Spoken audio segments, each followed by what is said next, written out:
Pemirsa, kawasan ekonomi Kek Sorong di Papua Barat Daya merupakan salah satu kawasan strategis yang diharapkan akan mempercepat pembangunan dan pertumbuhan ekonomi di wilayah tersebut.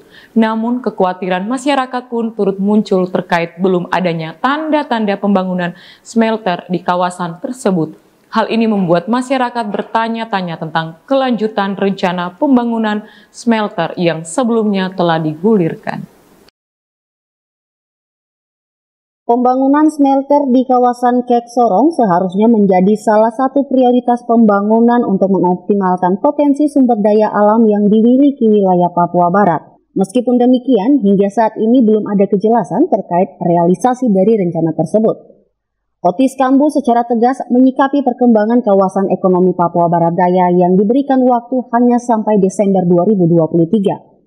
Kambu menyinggung pentingnya transparansi dan akuntabilitas dalam proses pembangunan kawasan ekonomi tersebut, membuat suara masyarakat semakin kuat dalam menuntut penjelasan yang memuaskan dari pihak berwenang terkait rencana pembangunan smelter yang menjadi bagian integral dari perkembangan kawasan ekonomi Kek Sorong.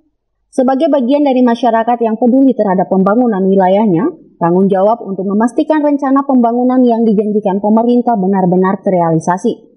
Pada titik ini, penting bagi penjabat Gubernur Papua Barat Daya untuk memberikan penjelasan secara langsung kepada masyarakat terkait status dan rencana pembangunan smelter di kawasan Kek Sorong. Selain itu, peran pengamat politik seperti Otis Kambu juga sangat penting dalam menyoroti isu-isu pembangunan dan mengawal proses kebijakan pemerintah.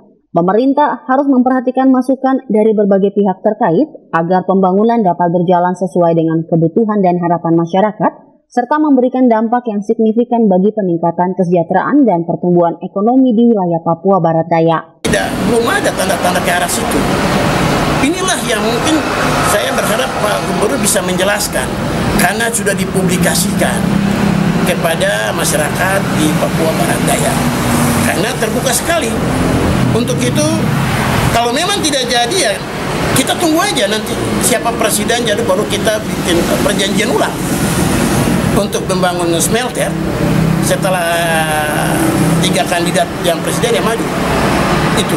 Untuk itu saya sangat berharap Pak Gubernur, mungkin Pak Gubernur bisa menjelaskan kepada masyarakat Papua Barat Daya, pada saudara-saudara kita yang ada di Pencaker, bagaimana supaya apakah smelter itu jadi atau kita harus tunggu perusahaan-perusahaan lain lagi untuk mereka bisa siapkan SDM masuk, atau memang kita harus siapkan tunggu untuk calon pegawai negeri baru di Provinsi Papua Barat Daya ini, karena itu juga menyangkut biaya, menyangkut tenaga kerja yang nanti pencakar yang kerja, karena setiap tahun ini pasti setiap universitas menghasilkan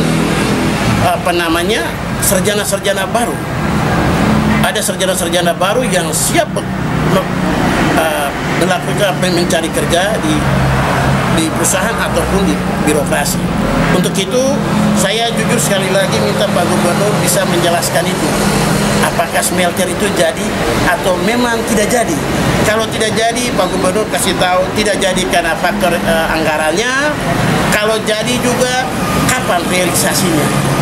Saya sebagai pengamat yang ikut mengikuti perkembangan Pak Gubernur hari akhir-akhir ini minta supaya kejelasan kepada Bapak Gubernur. Dengan demikian, kekhawatiran masyarakat terkait belum adanya tanda-tanda pembangunan smelter di kawasan Kek Sorong harus disikapi dengan serius pihak berwenang.